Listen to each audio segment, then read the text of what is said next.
Hey everybody, Zach Ditmars here for Fish Talk Magazine. Thank you for tuning in to another episode of Live with Lenny. It is April, and as you know, striped bass fishing here in the Maryland portion of the Chesapeake Bay is now prohibited from targeting striped bass. Fear not, there's plenty of April angling adventures for you out there. And we're going to get into that just in a little bit.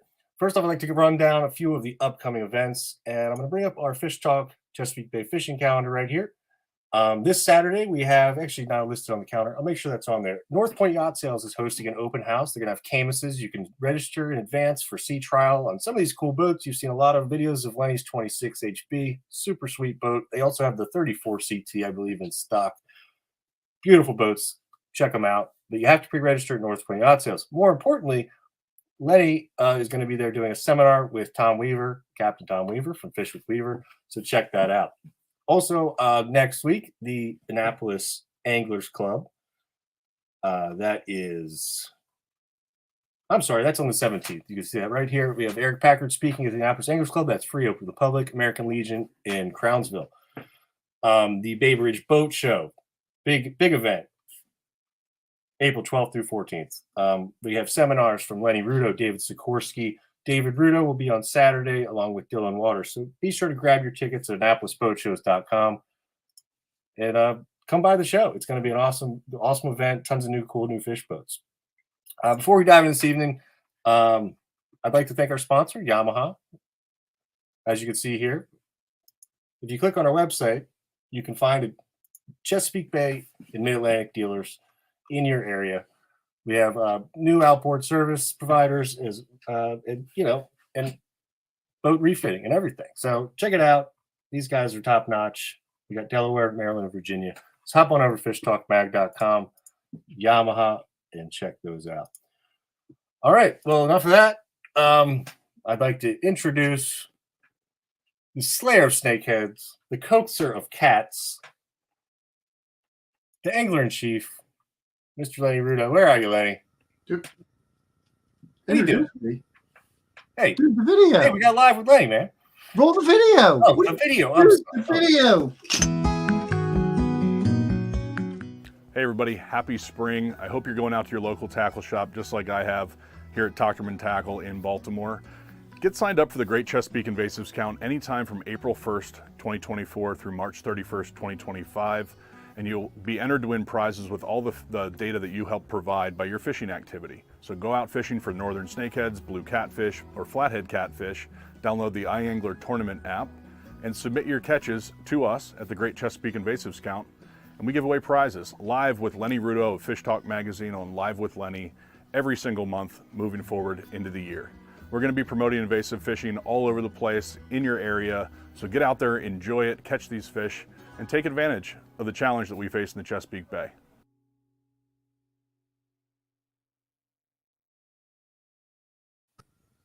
Jeez, man, timing is everything. Sorry about that. Anyway, folks, the Great Chesapeake Invasive Count kicked off on Monday. And Dave just told you all about it. Rewatch that video. There's a link you can find more information, sign up. I personally have participated in this in years past. It's pretty fun. It's a ton of fun. And I got to say, it's also important because this whole blue catfish thing, I know everybody's been hearing about it. You've been hearing about it over and over and over again. And the truth of the matter is these fish are like every year we hear about more and more and more just exploding in epic proportions. And the DNR folks are telling us that basically we can't eliminate them. The best shot we got at preventing the major impact on our fisheries, on our native fisheries, is to catch our way out of them. And you and me, all us anglers, we can help with that, right? I mean, we like catching fish. These are great eating fish when you get them in the right size range, 18 to say 32 inches. I'm not a catfish guy, and I actually like them. Do you remember, Zach, when I made the catfish cakes that I took out on the boat? And they were pretty darn good, right? Absolutely. Yeah, we were dipping them in cocktail sauce and eating them cold on the boat, and they were quite tasty. And everybody should be psyched to get in on this. Even if you're not specifically fishing for these fish, you're going to catch them. So you might as well take 2 minutes, register for the invasives count, and then you stand to win some cool stuff. All you got to do is take a picture of the fish on the ruler, send it on in via the iAngler app, which I figured out, which means anybody can figure it out. And that's all she wrote. And then you're entered for prizes. Yeah. Pretty cool stuff. And we'll be announcing the prizes on Live with Lenny moving forward. So if you're tuning in anyway, you might as well win something, right? Yeah, and they got some really cool stuff. They got tumblers from Angle, some Angle coolers, Marucci sunglasses, going to be some fishing rods and reels, gift certificates, some local shops, as well as some apparel. So some really cool stuff. It's all free to participate, and you get to go fishing and get some cool free fishing gear. It's a win-win. Win-win-win. I got to tell you, Lenny, I was out with Dave last week, and Dave bought me a fried catfish sandwich from the Eastport Kitchen in Annapolis. And it's awesome to see local establishments, picking up, this stuff is table fare, because people are kind of freaked out at what they're not familiar with. And it's good. It's good. That's the thing. It's actually a really good eating fish. Kind of a shocker. But then again, think about the snakehead. At first, everybody was like, ooh, Frankenfish. And then we started catching them and eating them. And we were like, whoa, this fish is really good. And snakeheads count too, for the invasives count, as do flathead catfish. And we're going to talk about all that in a little bit. We already got some questions. Well, and I failed to say thus far, we want your questions. Please put them in the comments, people. This is why we do this, so we can react to them. And Patrick's asking about recipes. There are a number of Blue Cat recipes. We have some on Vincent to use a standard crab cake recipe. It's a little different, but not a whole lot different. We do have recipes, on an article at Fish Talk Mag. Zach, do you know which that is? Or maybe you can dig it up. In the meantime, I'll remind people that also the DNR has an entire webpage dedicated to recipes for the Blue Cats. Were they Brian's fish cakes, the perch cakes, or the... Oh, gosh. I'm not sure if they were the same or a little bit different. Yeah, but there's that. There's also the banned from the kitchen blackened catfish, which will get you banned from the kitchen if you you want to do this one on the grill, people. If you flare up the blackened catfish in the kitchen, you will create a smoke cloud, and your neighbors will likely be calling the fire department. It will get that thick. You want to do this one out on the grill, but it's really good, right? You blacken the outside of the fish. And man, I don't know how to describe the taste, but you get this blackened incrustation on the outside, and then you bite into the fish, and it's moist and juicy inside. It's just a really good mix. I cooked that a while back, and my wife did ban me from blackening catfish in the kitchen for eternity. So I see you got it up here. Oh, the world's best catfish recipe. There we go. And this is right on fishtalkmag.com. If you type catfish recipe into the search box, it'll pop right up for you. And like I say, the DNR's got an entire webpage dedicated to them. There's a bunch of them. There are a lot of really good ways to go with this. Of course, you might want to hear about some of the other angling adventures in store for April too, right, people? There's a lot going on right now. Zach, why don't you pull up slide number 1, which is it's a beautiful slide, but it's a sad slide too, because it's done for now. The truth of the matter is, last December and early January, it was just epic. That's when this photo was taken. In March, we had, I would call it okay fishing for the trophies on light tackle. Trollers did probably a little better. There was some cool action. It is done. It is done as of April 1. So everybody, do not go fishing for rockfish through April. You're going to have to wait 2 more weeks into May. Now, the Virginia guys, you guys can still go out and catch and release them in the Potomac River. You can still go and catch and release them. So this is purely Maryland wooders we're talking here. The catch and release is shut down, as well as the catch and harvest. So you can't even target them. If you do happen upon a rockfish, which is still going to happen to folks, keep that fish in the water. Don't even take it out for a picture. Keep it in the water, get the hook out, immediately let it go. And let's go to slide number 2, Zach. And while I was doing this a few weeks ago, I actually did catch some rockfish by accident. So it's gonna come up. But white perch. The yellow perch run is pretty much complete at this point. Last weekend, I spent a full day perch fishing, or the better part of a day anyway. Didn't catch a single yellow. Never even saw one. But we caught lots of whites. I don't even know in total how many. Dozens and dozens for sure. We got them up to 12, a little bit over 12 inches. The really good news here is this was, was it Saturday or Sunday? I'm not sure if it was Saturday or Sunday, but it was last weekend. We were in the upper Patuxent. And the good news is the fish had not spawned yet. In fact, we let go some of the larger fish that you could tell just visually were laden with roe. It is just as a general practice better to keep males. And if you got to, if you're catching them hand over fist and you're going to get a 10-inch male versus a 12-inch female, you might as well let that girl go. Keep the male. But the fact that they hadn't spawned yet tells me that we still have a couple weeks of good perch fishing in store for us. Now, there is a problem that everybody's aware of right now, and that's this epic rainfall we've had. I have been getting reports from around the dial, you name it, anywhere in Chesapeake Country in the last day here, really today, that the water's running like chocolate milk. It's super high. It's super fast. This rain's going to put a damper on things. I can't tell you whether or not where you would like to go is going to be back in shape by this weekend. It may be. We've got a full, what do we got here? 48 plus hours until the weekend. So some areas are going to clear out. Some areas are not. There are going to be some spots where you're going to go to and you're going to want to catch some white perch, and it's just going to be a mud bath. The best I can say is be prepared to stay on the move, right? If you get to a spot where you want to fish and there's just super high muddy water, don't waste your time. Go right back to your car and go to plan B and go to a different spot.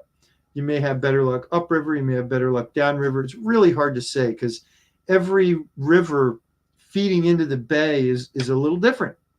And in some spots, you're going to be looking at areas where the bulk of the runoff hasn't hit yet. In other spots, you're going to be looking at areas where the runoff has already hit and passed through. And in other spots, you're going to hit where, it's just a mess. So really hard to predict, super hard to predict. Oh, Kevin's saying he heard today that Conowingo still had 10 gates open. Not a surprise. The bigger the tributary, I think the bigger the problem is going to be right now. Wow, even Smith Island had lots of flooding. Wow. Holy cow. It's funny. I looked out across my front yard, and my neighbor across the street has two areas in his yard that commonly pond up when it rains really hard. And yesterday I looked across the street and there was a river between the two areas that pond up. So, we're going to be dealing with this for a little while. It's going to be kind of tough. Vernon's asking where the yellow perch go once the spawn is done. You don't see them in numbers anywhere. Vernon, that's kind of true, and it's always sort of a mystery. But if you go to the creeks in the areas where they frequent, excuse me, not in their spawning rivers, but downriver and around the mouths of their spawning rivers, it is possible to catch them in kind of onesies, twosies, threesies. And so they scatter out. The run is by far and away the best time to find them in numbers. But, I remember going all the way back to when I was a kid. During the middle of the summer, you could go down to, say, the piers in the marina, and you catch one here and you catch one there, but not the big concentrations. And I think it's because they don't really, it's not that they all go somewhere so much as that in that spring run, they all go to the spawning grounds. And then when it's over, they just kind of scatter out. So it's really hard to target, larger numbers of them. They're not schooled up the same way. But like I say, and there's creeks downriver from where they spawn, you'll find them. If you work at it, you can put together, a couple few here and there, but it's tough to get more than, 4 or 5 in a day, I'd say. That's just me talking. You might have better luck, you might have worse luck, but even in the creeks on the south here, we'll be able to get a few here and there, but not those big numbers. All right, take me to the next slide, if you would, Zach. And this year, people, is really key to April perch fishing, white perch fishing. I mean, quick question. Can you still catch coastal rockfish? Yes, absolutely you can. It is a Chesapeake Bay regulation. Maryland is completely shut down to catch and release. Virginia and the Potomac River are shut down to harvest, but not catch and release. The coastal areas are still going. You can go down to the coastal areas. And Eric's mentioning here, thank you, Eric, that Rocky Gorge Reservoir. Hey, you can always catch them in fresh water, right? That they don't go out of season there. So that's another option for you. Excuse me. But, wait, we got another one. Joined a few minutes late and heard the end of the white perch conversation. They're starting to move congregate. Yeah. Dalton, they are totally going. They are slightly, as of last weekend, they were slightly downriver of the spawning areas, but in really big numbers, and they had not spawned yet. So I think we got at least a couple weeks of good action on them here still to go. Although, as I was saying earlier, this rain's going to mess stuff up in a lot of places. But once it clears out, we should still get a shot at them. Next slide, Zach. You got these guys. These are key. You can catch white perch on bloodworm bits, night crawlers, minnows, all kinds of stuff. But this April run, man, if you really want to catch fish, get yourself some grass shrimp. Grass shrimp are they love them. It's really what they want. What I like to do is I'll take a shad dart and I'll put a grass shrimp on it. Where's the shad? Here, I got one right here. One of my favorite little perch lures right there. Got that little shad dart. He's got a little tuft of hair on the back. Put a single grass shrimp on there. You can hook it through the head or through the tail. I go back and forth all the time. And cast it out on a super light rig. Super light. Hold on, let me show you what I'm talking about. This is what I was fishing with last weekend right here. I haven't changed the rig. It's exactly the same. This one's white. You can see I got this super little shad dart right there. I've got 6-pound mono leader, and I've got 8-pound braid right there on the main line. Tiny little guy, and a super light rod. And what that lets you do is you can actually feel bottom with the shad dart. Anything heavier, you really can't. But you can cast that shad dart out, let it hit bottom, and then just slowly raise it and drop it, raise it and drop it. Real finesse way of fishing. It's a lot of fun, and you'll just feel this pop, set the hook, you got a white perch on. And you'll catch a lot of other stuff too. Actually, last weekend we got crappie, bluegill, bass. We didn't get any catfish, but often you get catfish doing it too, just by default. You can also put the grass shrimp on a bottom rig. That's fine. They'll eat it. Absolutely. That's just a really fun way to present the grass shrimp to the fish, and super, super, super duper effective. If there are white perch around, it's rare they won't eat that. Even when the bite isn't really strong, when the tide's wrong or whatever, they'll still usually to some degree hit that shad dart with a grass shrimp. I'll also mention the areas we were fishing last weekend were still tidal, right? We're right up at the edge of where it shifts, but they were still tidal. And on the high tide, they were way up on the banks in the marsh. We were casting these darts into literally a foot or two of water. And before you could retrieve down the edge where it drops off to 3, 4, 5, 6, you were already getting hit. So really fun way to fish, very productive.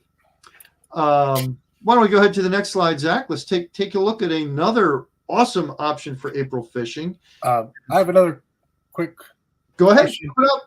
So Adam's asking if reservoir fishing is okay to rockfish. Is that's open year round, right?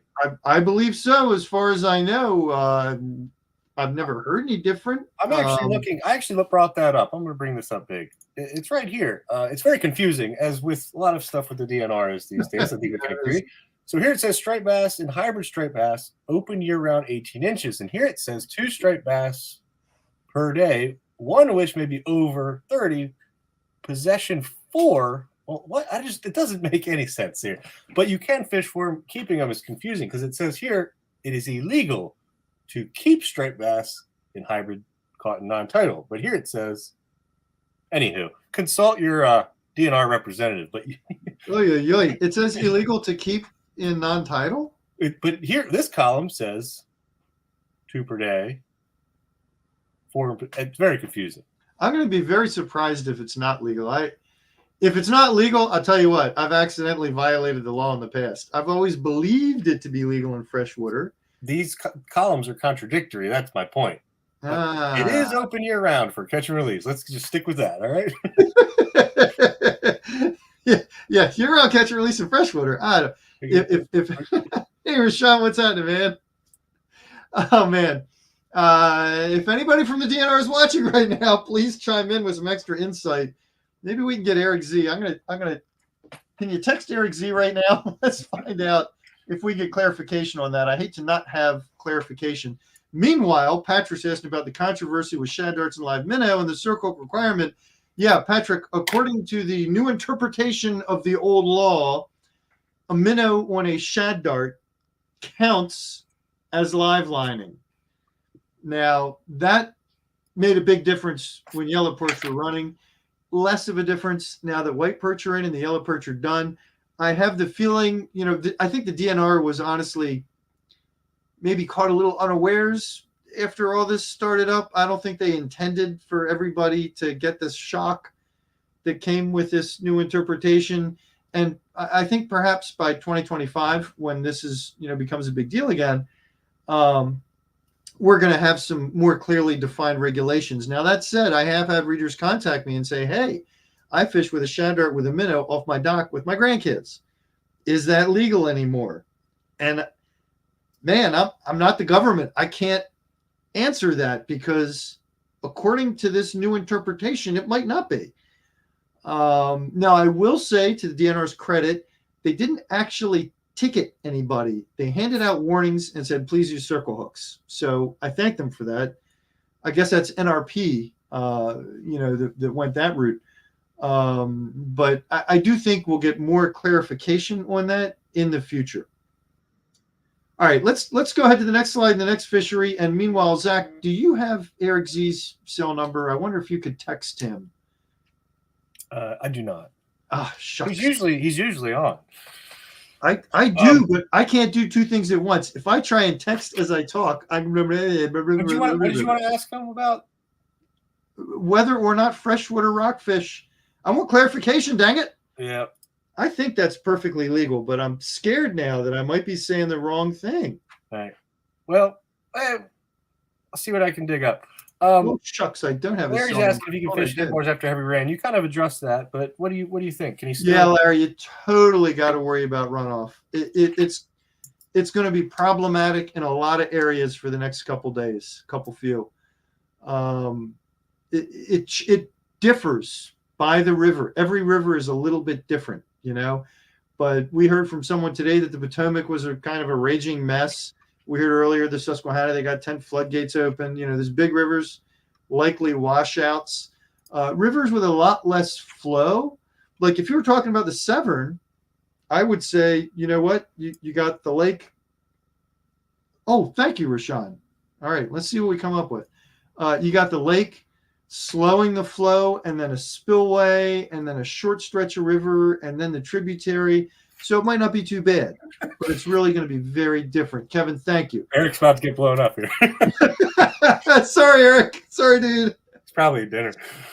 It would be really good to get some clarification on that, though. Like I say, I'll be really surprised if you can't. But well, those regs are contradictory from what I pulled up right off the e-reg site. And I hate the thought that we might, not get good clarification tonight. I want that clarified for everybody. The e-regs is the Bible for the rules. So, that's what they refer to.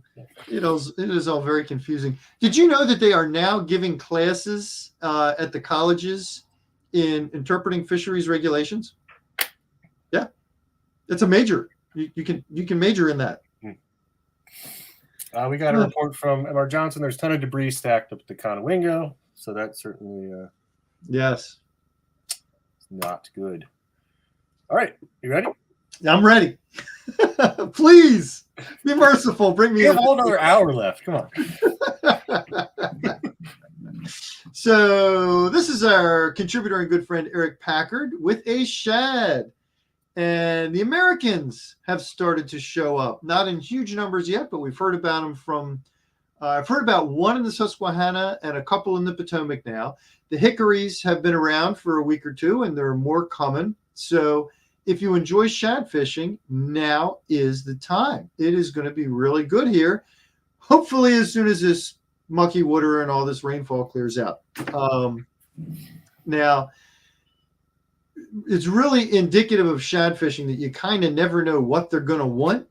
Every day to day is different. And we've been hearing reports from readers that green darts are the ticket, spoons are the ticket.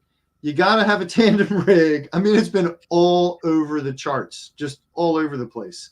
So the best I can say as far as what to use is go armed with everything, right? Try darts, try spoons, try tying them in a tandem, try different colors. And when you find out what works, stick with it. And it's not unusual for shad. They often kind of change their preferences on a daily basis and place to place. And it can be kind of helter-skelter. So be prepared for everything. We heard the reports on green darts were from the Susquehanna tributaries. That's where guys were doing real good with them. We heard got to be tandems from the Potomac, from Fletcher's. And Zach, I think you went last weekend on one of the Potomac tributaries, didn't you? Yes, I did. And what was hot there? Like you said, everything.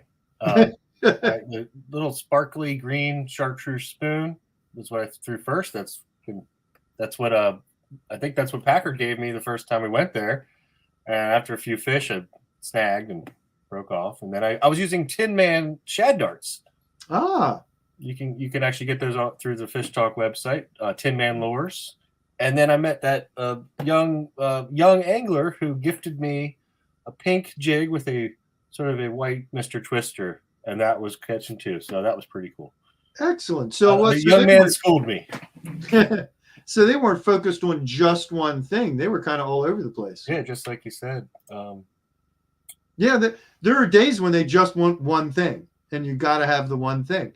Oh, Eric's saying chartreuse on Mattawoman and black on the Patuxent.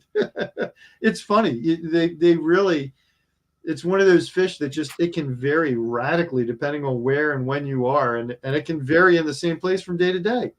Rashawn, what'd you learn? Please. 2 striped bass minimum. 2.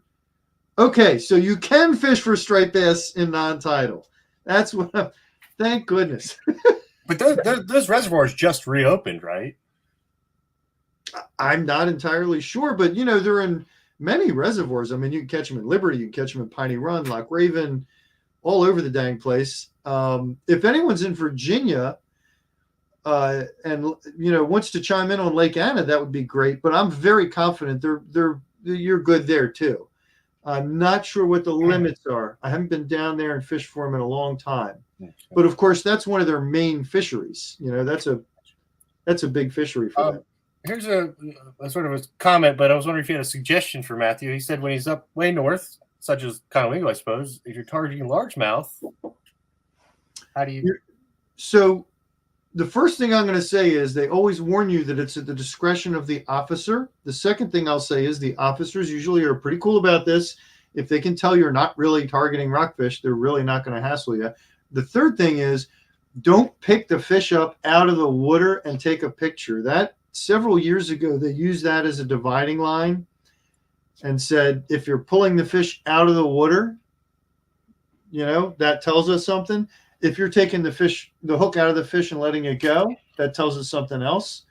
And the fourth thing I'll say is I've also been told that if they see you catch fish after fish after fish, their hackles go up. If you catch 1, maybe 2, and then you move on, they can tell you're not targeting those fish. I got to tell you, honestly, I kind of feel for the NRP officers in this because they're put in a really bad corner too, right? They're being told to determine some guy over there casting a rod, is he fishing for rockfish? Like anybody can tell, I mean, it's kind of crazy. It's a little different if you're trolling for trolling tandem rigs on the bay, okay, that makes it pretty obvious. But if you're fishing largemouth, it'd be pretty easy for someone to point a finger at you, right? The bottom line is, if you're not catching them over and over again, and you're not pulling them out of the water and holding them up for pictures over and over again, you're cool. But again, the disclaimer, it is up to the discretion of the officer. Kenneth is saying, hey, Kenneth, Harris Creek, the mouth of the chop tank for perch, safe to assume there are catfish and snakeheads in the creek. Is it possible that the salinity is too high? Kenneth, considering how much rain we've had, I doubt the salinity is too high. And actually, in some of the later slides, we're going to get to this. This is going to be one of those years when you're going to be catching blue cats in the main stem. No question about it. I wouldn't be surprised if you went fishing at a point lookout right now and caught catfish, because this isn't the first big rain we've had. The salinity is going to be low all around. It's going to be really low. Normally, I would say Harris Creek is too far down to catch fish like that, with any great regularity or any big numbers. With the rain we're having right now, all bets are off. All bets are off. Perfect segue. Zach, go ahead and take us to the next slide if you would. Perfect segue, because here we got the blue cat. And, if you really want to target them, most guys are going to go up the rivers. You're going to be, in the Susquehanna just about anywhere. In the Potomac, say the area of the 301 bridge on up. In the Rappahannock, same deal, bridge on up. And in the James. And any of the rivers are going to be in the chop tank. Most of the time you're going to be, say, north of Cambridge. But with as much rain as we have been having, this is going to change. Zach, go ahead and take us right to the next slide, if you would. Because this particular fish, this was caught literally at Thomas Point, out in the main stem bay. I think you can see the point in the lighthouse in the background behind him. Is that what that is? I think it is. I'm not entirely sure. But the fact of the matter is, I know this fish was caught. We caught two that day. Oh, no, the Bay Bridge. There's a bridge up to the left. Is that the bridge up to the left? That is the bridge up to the left. Yeah. Okay. But that was right at Thomas Point. So we're out in the main stem bay. It was a really heavy spring rain. And these cats will go out there. They can go and prowl around and start digging up clams and crabs that they haven't been able to get to normally because the salinity is too high. So what do? They expand their territory, and they expand it quite a bit. They're going to be all over the place, at least for the next several weeks, probably month would be my guess, just a guess. But as you watch the salinity, if it's below, say, 10, they're going to be out there. They're going to be gathering food in areas they normally can't get to or don't want to get to because of the salinity. They're going to look bad. Yeah, yes, Rashawn, those blue cats are going to look massive on the side scan. I would bet that right now is probably a fabulous time to cast from like Sandy Point for them. Areas like that, Fort Smallwood, those spots are going to be really good blue cat territory right now.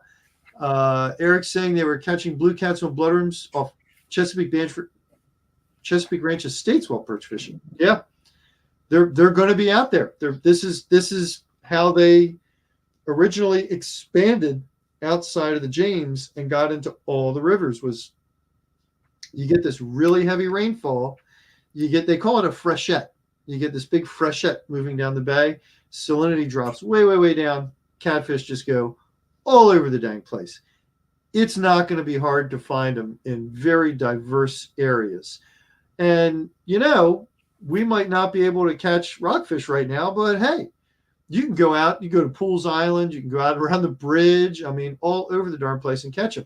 Larry's asking about the best bait for them. There will be arguments about this, but stock, standby, nobody can argue with, cut bunker. Just bunker chunks.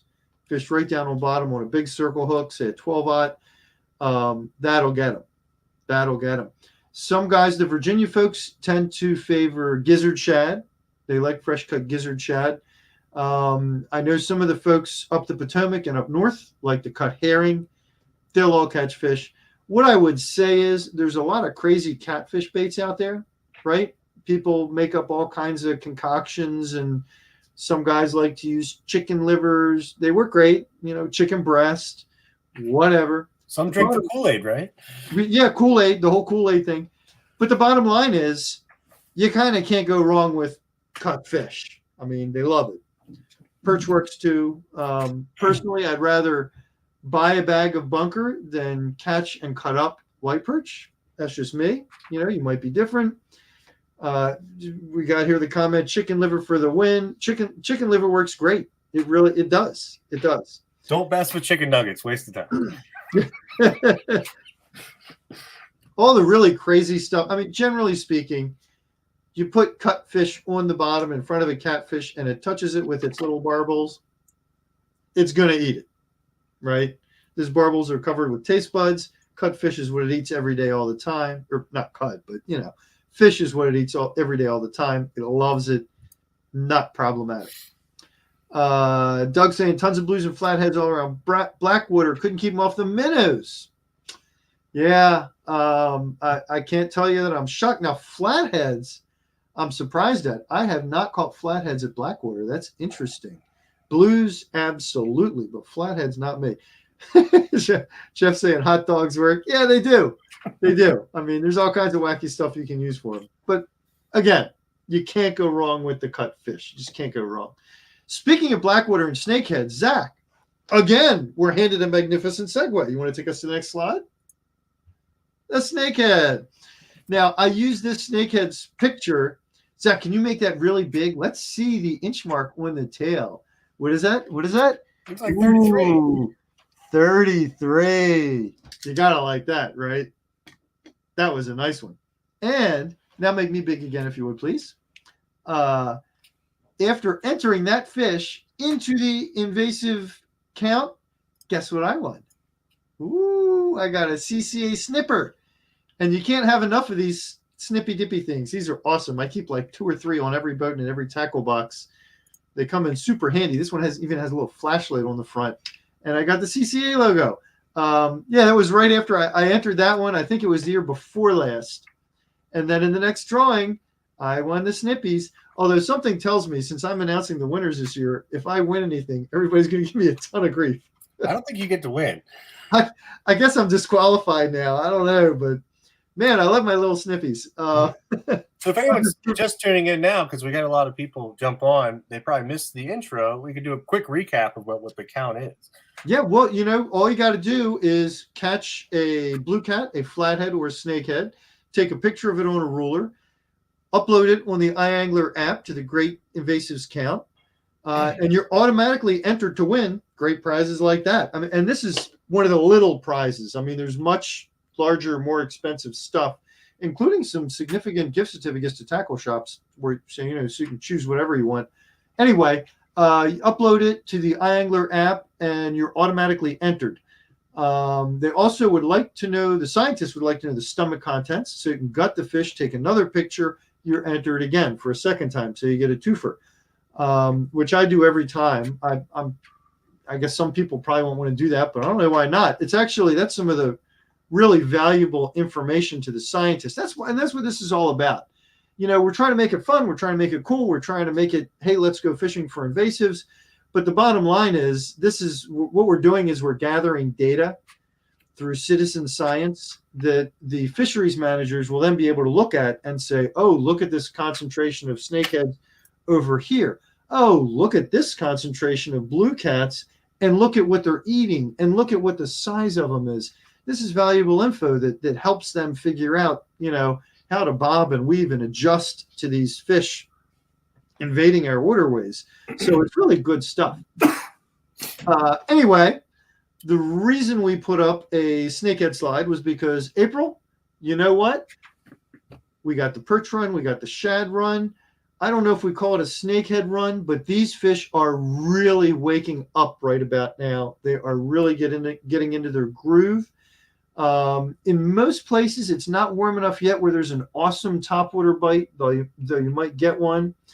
But what I really love about it is in a lot of these areas where there's heavy weed growth, where normally they're way up in the weeds, that weed hasn't grown for the summer yet. So the snakeheads are orienting more towards structure, trees laying in the water, stuff like that, piers, docks. And it gives you an opportunity to target these fish a little more selectively than you normally would. If you've got a bank that's 200 yards long with a tree laying in the middle, and normally it's covered in weeds, you'd go up to that bank and you might cast, and just work your way down the bank. Now you can look at that tree and go, there's really not much weed cover. I'm going to go right to that tree. And you've got a really good chance of scoring on these fish. The best snakehead fishing I've ever had, go ahead and roll us to the next slide, please, Zach, because that's from that day, was last April. It was early April, the end of the first week, I believe.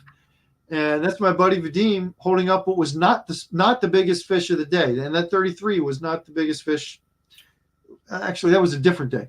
But this fish was not the big fish of the day. The biggest snakehead of the day this day, he went to do exactly that. And it broke the fish grip, slithered out of his other hand, hit the deck of the boat. We both dove on it. And it literally slithered backwards, tail first, up over the side of the boat and out into the water. And then, just to rub salt in our wounds, it didn't dart away like it was scared. It just meandered its way along and basically looked over his shoulder and said, "See ya." That fish was an escape artist. It schooled us. But anyway, we got, I think, 4 of these just monster-sized snakeheads this day. Every single one of them was on hard structure. Weeds weren't up yet. Every single one of them, hiding under a tree. Every single one of them, and this is another really cool thing about snakehead fishing at this time of year. The water's still cool. It's not all murky.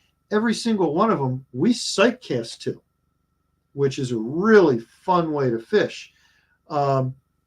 You can throw whatever you would like. What we were using on this day, and then we found on successive days to be effective until this particular fishery kind of closed out and all the weeds grew and they left. White flukes, white 4-inch flukes, rigged weedless, and we were tossing the fluke unweighted, totally unweighted. If you tossed the fluke near the fish and retrieved it past the fish, honestly, it completely ignored it. We did not catch a single fish doing that. What you had to do was basically hit them right on the head with it. And they had one of 2 reactions. Either they freaked out and darted away, which happened half the time, or they freaked out and attacked, which happened half the time. So really, really fun way to go for them. And now is an excellent time to do it. Although I'll caution again, in a lot of areas right now, all this runoff, it's going to make it really tough. Lenny, did you say how you were targeting them that day? Sight fishing. It was all sight fishing. We're using bait or lures? All lures, all white flukes. And I had minnow. The first day we did this, I had minnow. We tried drifting a minnow and a bobber, I don't know, a foot away from these things. They completely ignored it. They seemed less interested in eating and more interested in defending or attacking. I don't know if they were spawning for the spring. Maybe they were. I don't know. But they were not, like, we tried all kinds of stuff. We tried throwing spinner baits. They ignored those. Gosh, what else did we threw topwater? They ignored those. They really didn't seem interested in feeding. It was more a matter of hitting them right on the noggin with this fluke. And either they freaked out and ran away, or they just viciously attacked. It was one of the 2. I mean, instant attack, like they boom, right on it. So I don't know. I'm not sure exactly what they were doing. I don't know when they spawn. If anyone knows, do they spawn in April? Feel free to, chime in. Because normally I think of them as kind of spawning throughout the summer, right? You don't see, what's the earliest you've seen a fry ball? What do you think? Pretty early spring. A lot of people suspect they spawn multiple times a year. Yeah. And certainly through the summer. But I mean, if have you seen a fry ball in May? Rashawn says he's seen him in April. So April. Wow. Okay, and Rashawn knows what he's talking about. So maybe they are maybe that's spawning activity. Yeah. I've never, depends on the weather. Okay. I did not know exactly what those fish were doing, but I'm telling you, they were not trying hard to eat something. It was a fight or flight response. Doug saying May, June. Rashawn spends a lot of time hunting snakeheads and is very successful with them. So my if he says he's seen them in April, my guess would be maybe those fish were, maybe they were spawning or getting ready to spawn. Totally could be. All right, why don't you take us to the next slide, our final slide here for the evening, which is the flathead catfish. Now, I have got to make an admission here, people. I do believe that a flathead catfish is one of the few fish swimming in Maryland waters that I've never caught. I've never caught one. Zach, we were talking about this earlier, how you and me got to go on a flathead trip. We got to change that. Well, Doug said they're at Blackwater, so maybe we go snakehead fishing and try our luck. That's a new one to me. I've never gotten them in there, and I've gotten other cats in there for sure. But again, this one counts for the invasive species count. It is a fish that is invasive. It is a fish that the DNR does want us to remove from the water. And I should have said that earlier. I failed to. Whether you're talking snakes, blues, or flats, the authorities do want these fish removed from the water. Now, there's no regulation saying you must kill these fish, right? No one can tell you to kill something. You can't transport them live. That is illegal. That is highly frowned upon. But you can release them into the water where you caught them at. Doug's saying lapping them is good for flatheads. Now, that's an area I would expect them up there, right? Because you got rocky bottom. I'm always told they like the rocky bottom, which you certainly don't have in Blackwater, at least not where I'm aware of. But lapping them, yeah, that makes sense. And we get reports from them up in the Susquehanna and that zone on a pretty regular basis. I think the state record may have been caught there just 3 years ago. Huh. Josh Dixon is the current holder. And I believe the Virginia state record was also caught in just recent years. Wow. Well, that's one that I can't sit here and tell you how to get them. I can tell you that the reports that we get are those riverine, rocky environments. We hear about a lot of them from the dam pool up at Conowingo. And again, it's a pretty straightforward, chunk of fish on a circle hook sitting on bottom. Steve's saying lapping them too. Zach, maybe we got to go to lapping them. Now Eric's saying they're in Fletchers, but again, that's that rocky, riverine environment that they ought to like. Wow. So Greg's saying Dog Days gets him jigging in the Potomac. That's interesting. I do know last year a buddy of mine got one on a chatterbait that he was trolling for snakeheads on his kayak up the Potomac. So, I mean, that makes total sense, and the blues you'll get jigging too. In fact, there are some days, some guys report that they're trying hard to catch other stuff and they're throwing jigs and they end up catching a bunch of blue cats. So it does happen. Steve's saying live bait for the flatheads, blues like the cut. That makes a lot of sense. And you know what, Steve, as you say that, that's interesting. That rings a bell with me because I recall we've had several reports from up north, guys fishing live bluegill and catching flatheads. So that makes a lot of sense. A lot of sense there. Woo. Well, unlike last month, we made it through all our slides. Remember last time we didn't get through all our slides and it was like quarter after. And I'm like, we got more. We're not done yet.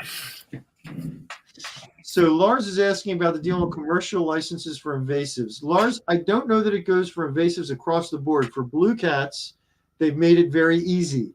It's like super duper easy. And I think it's a $25 license fee. I think that's it. And then you can catch all the blue cats you want. I'm not a commercial fishing license expert, so I don't want to go too far and tell you the wrong thing. I think this is something that should be researched. You got to do your due diligence. I called the DNR and got someone picked up the phone. And I asked them about it a couple of years ago, and I think it was like a $25 license. Yeah, now, you can't sell it to anyone. You have to sell it to a wholesaler to sell it to someone else. Yes, you can't sell. You have to find a but license deal. The wholesalers, as I understand it, the Blue Cat wholesalers are taking all they can get. I believe that despite the fact that the harvest went from like a few 100,000 pounds to a few million pounds in 5-6 years, the wholesalers are looking for more. They have big contracts to supply, very large organizations, and I think they're taking all they can get. And you went charter fishing with Captain Marcus Wilson last year, and he said a lot of the times the trips the crew doesn't want the fish, they'll donate or they'll sell it to commercial or donate it or other things. So and the big ones, I thought this was super interesting. The really big ones, the 40-50 pound fish that most people probably don't necessarily want to eat, they put them in live net pens, and then guys would come from like Ohio with tanker trucks and take them back there live to be put in fee fishing ponds for trophies. So there's a lot going on with these fish. They don't belong here. They're not right for this environment, and so it's problematic. But it's not like they're a bad fish or anything. There's actually quite a few uses for them. And in fact, they're also, they make a fabulous, what do they call it? It's a fertilizer. You can basically ferment them and turn them into a fertilizer for your garden that works incredibly well. Your plants grow like nuts. And the beautiful thing is now you're not buying fertilizer and spreading it on your garden and then having the rain wash the purchased fertilizer down into the bay, adding phosphorus and nitrogen into the bay, which is a problem, right? So it's actually, works out really well in a bunch of different ways. I'm going to investigate that, and we're going to do an article on that in the future. I promise you right now, because there's a lot that can be done with these fish that is really good and helps get them out of the water, and that's really good. Woo! Zach, how are we doing on questions? Do we manage to cover them all there? We do. We just have, I think, one more. I wanted to mention we our friend Captain. What's that? I just wanted to mention our friend Captain Billy G from Ebb Tide Charters has some walk-on availability this Saturday out Goose Bay Marine and Campground. I think it's $160. Covers everything from the trip, the tip, and the fish cleaning. So he does have some walk-on availabilities down there for a few more weeks. Do we have some contact info for him? Sure. Well, or just go to Facebook, Ebb Tide Charters.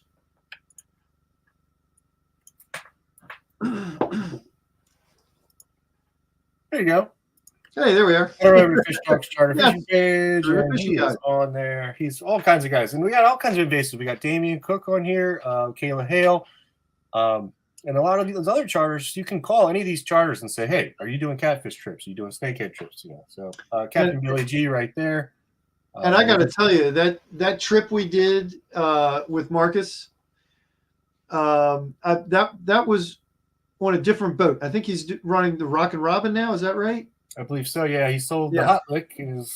Right. He was on the Hot Lick. I think he's still doing Hot Lick charters, but on the Rock and Robin. That was a blast. If you want nonstop action, holy cow, it was off the hook. It was like, one guy's over there reeling in that fish, and another guy's over there reeling in that fish. And you get the fish in, and you get them off the hook. Whoa, that rod went down. Get the bait on there quick. Get it back out. Now that rod went down. I mean, it was just fabulous action. And Billy is a lot of fun to fish with. Jump on the ebb tide. You're going to have a good time catching those blue cats. You're going to go home with everything you can eat, too. And most of those fish are eating size fish. You do get some jumbos mixed in, but most of them are the good fish. So Dave's asking, don't the blue cats eat a lot of blue crabs? Yeah, they absolutely do. This is a problem. I hate to just say I read something. I want to know the source. I don't remember the source, but I have read that in the James River, they figure they eat, I believe it's over 1 million pounds of crabs a year. Don't quote me on that. I might get it wrong. I wish I had the time to look that up right now. but it is a mass number of crabs. Crabs are often found in their bellies. And again, this is something we can help contribute to the scientists by catching those blue cats, gutting them, taking the picture, and sending it in. If they're eating a lot of crabs, we want to know about that. And they are eating a lot of crabs. They're also eating a lot of clams. They like eating clams an awful lot. Now, up north, it's mostly those brackish clams. People don't eat them, so we don't immediately freak out and go, oh my God, they're eating all the freshwater clams. But the thing is, that's like an oyster, right? It's a filter feeder that's filtering the water. And we definitely don't want them to get out of kilter with the environment. We need those clams there. What do we got here, Zach? We got the American Fisheries Society. This is where Peter Tursick works, right? And Stephen Cambors, I believe. So anyway, here, this is a reliable source from October 2023.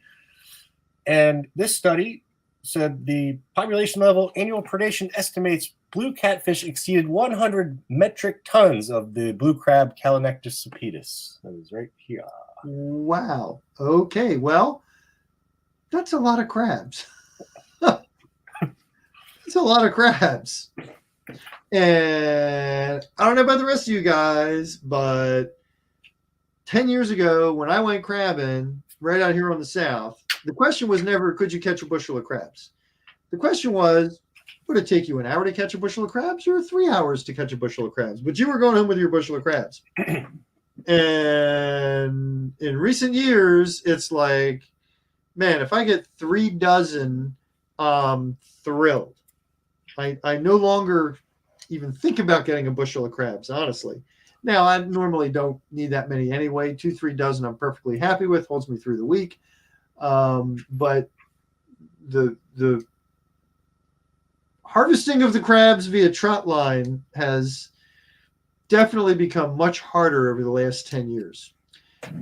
Oh, Amar's asking, can you donate to a Maryland food bank? That is a darn good question. And I know that the answer in some cases is yes, because I know some people have done that and set it up. I know that when they did the Blue Cat tournament on the Marshy Hope, is that the Madness on the Marshy Hope tournament, Zach? Or was it the... I'm not sure which. It was one of those tournaments. Noah Breastman's tournament. What's that? Was it Noah Breastman's tournament where Max was filleting? It may have been. Max went down and filleted. Yes, that's at the end of the year. But yes, Lenny, I called one down in I think Prince Frederick, and they were more than willing to accept them. There's a little bit of you have to arrange the details. So yes, I'd say Amar Johnson, give him a call. Yeah, that's excellent. Yeah, I know that tournament. I think they donated like 1,000 pounds of catfish. And the people were very thankful for it, by the way. They were stoked. They were like, holy crap, fresh fish, yay. So that is a great use for it. Another use for it is Eric Packard donates them to a wildlife facility that rehabilitates raptors. And that's a cool way to go. So I saw real quick on there, I think, was that Drew that popped in? And yes, can we discuss cormorants? Drew, man, I've noticed an awful lot of cormorants too. I don't think anybody out there is going to argue that there's a cormorant shortage. And we know they're eating an awful lot of fish because that's what they eat. Now, I don't know if there have been any sort of scientific studies looking at how much they eat. I don't know if anybody's really talked about the impact they're having. It's something I've heard about sort of anecdotally between folks like me and Drew, who, have just noticed out there on the water, there's like an awful lot of cormorants, like way more than anybody, used to see. There's got to be some kind of an impact. I don't know what it is. Like I say, I haven't seen any studies on that. I don't know if anybody's studying it. Zach, are you aware of anybody actually checking it out? Nope, sorry.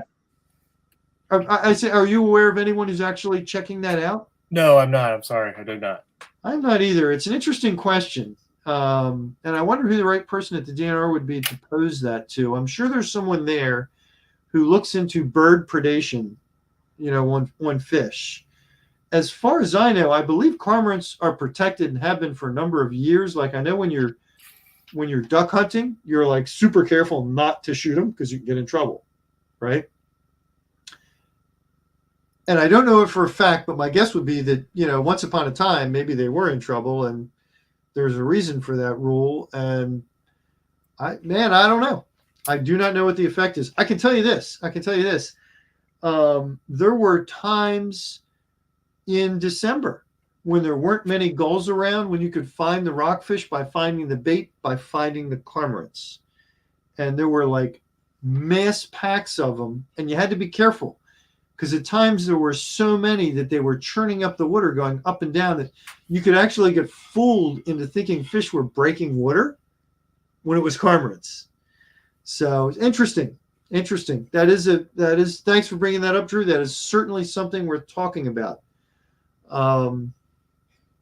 Like I say, I don't know who at the DNR the right person to ping when that is. I'm going to make a note. All right. Well, cormorants. They were really thick in Ramsey over the winter too. They stop by in there and kind of clean it out for like 2 weeks, and then they leave. It's interesting. All right, Zach. Well, do we have any more questions popping up here, which we want to get up on the screen? We do. I think we just have one more question, and I think we'll wrap it up with a few more announcements. And thanks for everyone for tuning in. So Vince is asking, are there any early summer flounder in Ocean City at the end of April? Vince, they've already been caught. The first one was already caught. I have caught them there as early as late March. So, yeah, the answer is yes. Now, will you find them in the numbers you might, warmer months of the year? No. I would say if you went there next week, I would say if you caught 2 or 3, it would be a good day. It would. You'll get a better ratio of keepers to throwbacks, much better than during the summer. So, 2 out of 3 probably going to be keepers. Zach, do you remember what month of the year we did it last year when we did the fish and hunt video? Was that April? I'm not sure. Might have been April, might have been May. But on that day, we caught, I think it was 5 total, 3 keepers. Sounds about right. That. Yeah, it's absolutely. The answer is absolutely yes. What I like then is a really high tide starting to drop, fishing bars and shoals at the mouths of little creek outlets where the warm water's rushing out. Because you can throw really light stuff. Throw like a 1/2 ounce jig head with a 3-inch plastic on it. You can also drift the channel edges, do your standard flounder stuff during any period of the tide, really. But yeah, absolutely. Flounder in April, heck yeah. And as more reports come in, they'll be online at fishtalkmag.com. Absolutely. Don't forget to sign up for the reports. Check the coastal reports. We'll have it in there. I hope. We certainly should. Well, that was awesome program. Thanks everyone for tuning in. Before we go, just want to mention one more time the Bay Bridge Boat Show. I'm on at 2:15 on Friday. Is that right? Did I get it right? Seminar schedule for Friday. Yep, we got 2:15 Friday. 1:15. We'll have Dave Sikorsky giving you all the details on the Great Chesapeake Invasive count, which we went over extensively tonight. And thanks for Yamaha for making that program happen. And this program as well. Lenny will be on at 2:15 with a light tackle jigging seminar for Rockfish. And Dave Erdo will be on Saturday afternoon at 2:15 with Dylan Waters. Yes, Dylan Waters, our reports editor. And they're going to be talking snakeheads. So it's funny, at first it didn't click with me why these young guys are like so much better than me at catching snakeheads. And then at some point I realized they kind of grew up with it. Right? And they go a lot. Well, yeah, there's that too. They don't have, full-time jobs that make them work all the time. But, snakeheads are like a new different thing to me. To them, it's like they grew up trying to catch these fish. And now they're in their mid-20s, and they kind of got it nailed. So, like, hey, you know what? You know who's going to walk over to the seminars at the Bay Bridge Boat Show on Saturday at 2:15 and listen to Team Fish Talk 2, Dylan and David talking about snakeheads? You know who's going to? This guy. I'll be watching. Well, I think we covered it all. Thank you, Zach. Thank you, everybody, for tuning in. I hope you enjoyed tonight's show. We will be back next month. First, what is it, Thursday? Yeah, Thursday of every month. We will do Live with Lenny. And until then, I will see you folks. Have a good one. Good night.